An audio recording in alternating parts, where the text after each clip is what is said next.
নমস্কার বন্ধুরা, সাথী কিচেনের আবারও এক নতুন রেসিপিতে আপনাদের সবাইকে স্বাগত। আজকে রেসিপিতে বানিয়ে দেখাবো অনুষ্ঠান বাড়ির দুধ শুক্তো। অনুষ্ঠান বাড়িতে কী এমন স্পেশাল মশলা দিলে একেবারে স্বাদে গন্ধে ভরপুর হয়, তার সিক্রেট রেসিপি নিয়ে আজকে আপনাদের সামনে হাজির হলাম। আর তার জন্য রেসিপিটি শেষ পর্যন্ত দেখে নেওয়ার অনুরোধ থাকলো। আমি আজকে স্পেশাল মশলার সিক্রেট যে মশলাটা ব্যবহার করব সেটা আমি কিন্তু মুখে বলে দেবো। তার জন্য ভিডিওটা কোথাও স্কিপ না করে শেষ পর্যন্ত দেখতে থাকুন, খুবই ভালো লাগবে। আর এইভাবে একবার বানিয়ে দেখুন। আমি একে একে করে সমস্ত সবজিগুলো নিয়ে নিচ্ছি। উচ্ছে, বিনস, কাঁচকলা, আলু, বেগুন এবং সজনে ডাঁটা। আর লাগবে এইরকম বিউলির ডালের বড়ি। দেখুন সব কিছুকে এইরকম করে লম্বা লম্বা করে কেটে নিয়েছি। বেগুন, কাঁচকলা, আলু, বিনস এবং উচ্ছেগুলোকে এবং সজনে ডাঁটাগুলোকে এরকম লম্বা লম্বা করে একই মাপের করে কেটে নিতে হবে। এখন মূল রান্নাতে চলে যাচ্ছি। একে একে করে সমস্ত কিছু ভেজে নেব। তার জন্য প্রথমে কড়াইতে বেশ খানিকটা সরষের তেল গরম করতে বসিয়ে দিয়েছি। সরষের তেলের মধ্যে প্রথমে বড়িগুলোকে ভেজে নিতে হবে। আর এই রকম মশলা ফুল বড়িগুলো আমারই দেওয়া। যদি এই রেসিপি চান তাহলে অলরেডি কিন্তু আমার চ্যানেলে আপলোড করা আছে, চাইলে ওখান থেকে দেখে নিতে পারেন। বিউলির ডালের এই তরকারির বড়ি কিংবা ফুল বড়ি কীভাবে দেওয়া হয় তার সহজ রেসিপি আমার চ্যানেলে দেওয়া আছে।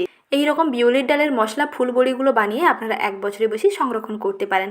বড়ি দিয়ে যদি কিছু রেসিপি বানাতে ইচ্ছে করে তাহলে ঝটপট বানিয়ে ফেলতে পারবেন। দোকান যাওয়ার ঝামেলা ছাড়া এবং দোকানের বড়ি ছাড়া এই রকম ঘরের বড়ি দিয়ে দারুণ লাগবে খেতে।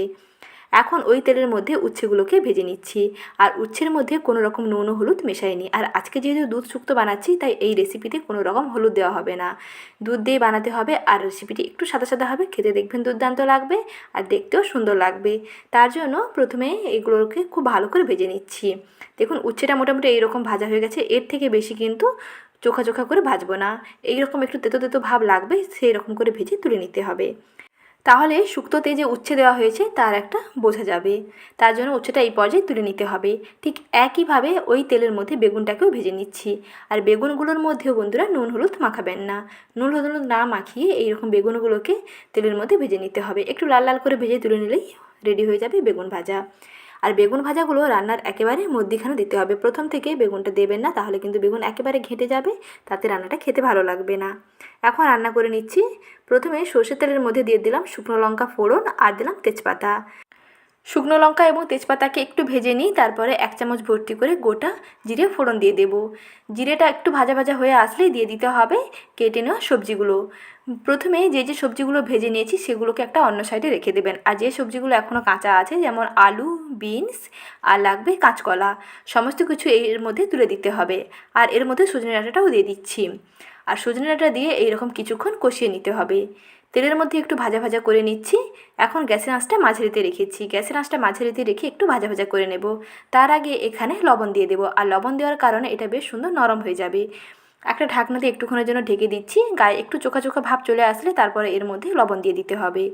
1 চা চামচের 1/2 চামচ লবণ ভর্তি করে দিয়ে দিলাম। এখন ভালো করে মিশিয়ে নিচ্ছি।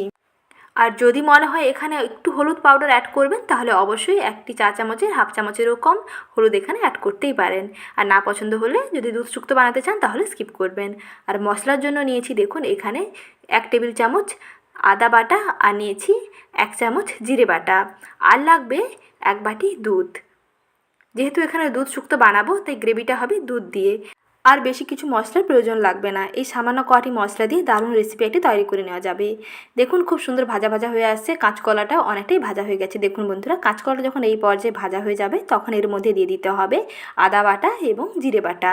আদা বাটা জিরে বাটা দিয়ে দিলাম। তারপরে এই আদা ও জিরেটা ধুয়ে একটু বাটি ধোয়া জলটাও দিয়ে দিলাম। এই গ্রেভিতে দেখবেন কাঁচকলা এবং আলুটা এবং সজনে ডাঁটা এবং যে বিনস দিয়েছি তা অনেকটাই কিন্তু সেদ্ধ হয়ে যাবে। প্রথমে এই অল্প জলের মধ্যে বেশ সবজিগুলোকে ভালো করে সেদ্ধ করে নিতে হবে। আর দুধ সবসময় সব শেষে অ্যাড করার চেষ্টা করবেন। আমি দেখিয়ে দিচ্ছি স্টেপ বাই স্টেপ। ভিডিওটা কোথাও স্কিপ না করে শেষ পর্যন্ত দেখতে থাকুন, দেখবেন খুবই ভালো লাগবে। আর এই পদ্ধতিতে একবার বাড়িতে বানিয়ে দেখুন, খেতেও দেখবেন দুর্দান্ত হবে। নিরামিষ দিনে এই রকম যদি শুক্তো থাকে 1 থালা ভাত দেখবেন নিমেষেই খালি হয়ে যাবে। গ্রেভিটা বেশ শুকনো হয়ে গেছে, অর্থাৎ এর মধ্যে এখন ভেজে নেওয়া বেগুন এবং ভেজে নেওয়া বড়িগুলো দিয়ে দেবো। উচ্ছেটাও একেবারে শেষের দিকেই দিতে হবে, না হলে এতক্ষণ থেকে দিয়ে দিলে কিন্তু উচ্ছের যে তেতো ভাবটা পুরো শুক্তোতে মিশে যাবে। তার জন্য উচ্ছেটা একটু শেষে দিতে হবে। এখন দিয়ে দিচ্ছি দেখুন দুধ।